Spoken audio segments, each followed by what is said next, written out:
Hello and welcome to our first edition of Hill Talks with East Hill Property Management. Today I'm joined by Steve Sugarman of Stephen L. Sugarman and Associates, a regional law firm concentrating its practice in the field of community association law. Steve will be discussing the process of transitioning from developer to homeowner control. Steve, take it away. Transition is a concept which is frequently misunderstood in the community association arena, but it is also one of the most important phases in the evolution of a community association. As such, a keen understanding of the concept, including the rights and responsibilities of both the developer and the homeowner-controlled board of directors, can go a long way in avoiding conflicts and controversies and establishing a successful community for the long term. Transition generally refers to the process by which the control of the community association through its board of directors is turned over from the developer to the homeowners. The transition should be viewed as a process and not a singular event. The transition process is rooted in the association's governing documents and our statutory law. Those governing documents include specifically the association's declaration of covenants, conditions, and restrictions, the bylaws, and the statutory laws in our Commonwealth include the Uniform Condominium Act and our Uniformed Planned Community Act. These statutes will be referred to as the Acts. This transition process can be enhanced significantly through contributions made by third-party professionals, including attorneys, engineers, architects, and other professionals. It is also extremely helpful for an association's board to utilize homeowners and representatives of the developer on a transition committee. Property managers, well-trained and experienced in the affairs of community associations, can also serve as helpful participants in the transition process. Although the practice is not often followed, it remains in the best interests of the association for the declarant-controlled board to hire independent legal counsel to represent the interests of the community association, even before the baton is passed from the developer to the homeowners. Such a practice avoids those conflicts of interest that are likely to arise if the developer continues to use its own counsel to represent the interests of the association during the transition process, and further provides the association with an opportunity to consult and work with its own legal counsel. Under the Acts, transfer of control through the composition of the board is required to start after the developer conveys 25% of the units to purchasers. At that time, at least one member of the executive board is to be elected by the unit owners and not appointed by the declarant. After the conveyance of 50% of the units to third-party purchasers, no less than 1/3 of the members of the executive board are to be elected by the unit owners. However, pursuant to our statutory laws, the declarant must turn over control through an election meeting of the membership no later than after 75% of the units are conveyed, or within 5 years or 7 years of the date of the first conveyance of a unit, depending upon the type of community established by the declarant. It is important to note that a declarant may voluntarily surrender control of the board of directors at any time before the time mandated under the Acts. In so doing, the declarant may require that certain actions of the board of directors be approved by the declarant during that same period of declarant control by describing such limitations and actions in a recorded instrument executed by the declarant.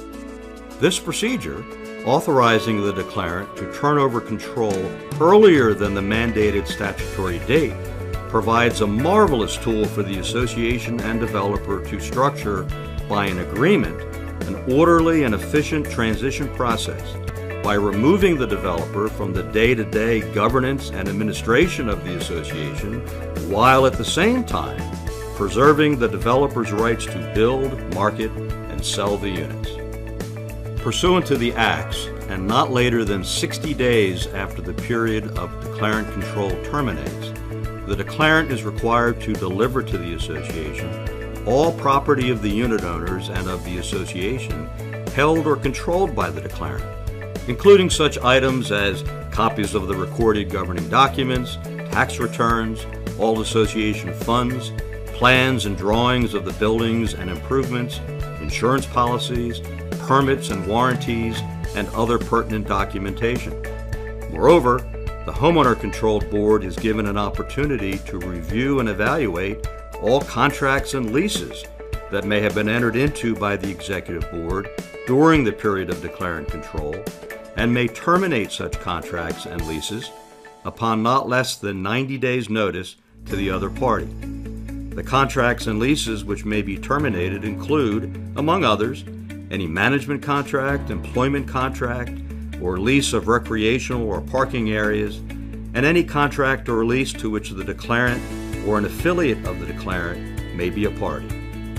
What else should the new Homeowner Board do after control of the association is ceded by the declarant? First, it is important to understand that the board members stand in a fiduciary relation to the association and are required to perform their duties in good faith and in a manner they reasonably believe to be in the best interest of the association.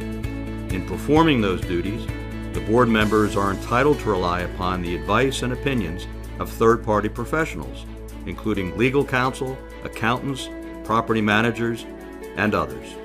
As such, and consistent with this standard of care, the new Executive Board should promptly select competent counsel to represent the interests of the association in dealing with the turnover of control from the declarant, especially if the declarant failed to retain independent counsel for the association during the period of declarant control. As part of the Homeowner Board's due diligence, the board should promptly begin investigating the financial condition of the association, including the adequacy of the operating budget and reserves set aside during the period of declarant control, as well as the amount of any assessments which may be due from the developer. Our legislature recognized the importance of an accounting study at the time of transition and imposed a requirement under the acts for the association to perform an audit of its finances not later than 90 days after the termination of declarant control.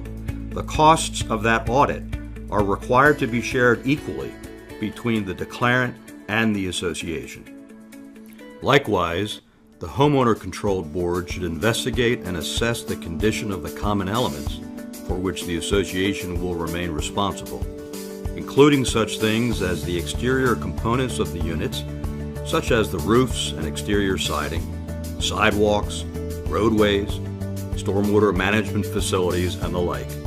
Once again, to assist the board in this evaluation, the board should consider retention of third-party engineers, architects, and other consultants. Such actions would enable the board of directors to be guided by such third-party professionals and, most importantly, ensure compliance with the fiduciary standards articulated in the acts. Typically, the transition process is consummated through the negotiation of a transition and settlement agreement that runs between the association and the declarant. Although there is no legal requirement for the parties to enter into such an agreement, it is certainly a prudent practice to do so, and has the advantage of effectuating an appropriate divorce between the association and the declarant. Throughout this transition process, it is consistent with sound practice for an association's board to be as transparent as possible in the disclosure to the unit owners of what's taking place. This is especially important with respect to any litigation initiated by the board, as well as any settlement achieved between the parties. An effective way to maintain communication between the board and the unit owners is to host one or more informational meetings where the community members can be apprised of what the board is doing or has done in the transition process, and provide an opportunity for the unit owners to receive answers to their questions. To assist with these communications, the board may wish to consider inviting the association's consultants, including legal counsel, to participate in the membership meetings. These kinds of informational meetings provide an excellent opportunity for the membership to gain a better understanding of the transition process and the goals set and achieved by the board of directors, and ultimately provide a strong foundation for a smooth transition process and a successful community association. We hope you have enjoyed this edition of Hill Talks with East Hill Property Management. Tune in next time for more expert input from industry leaders.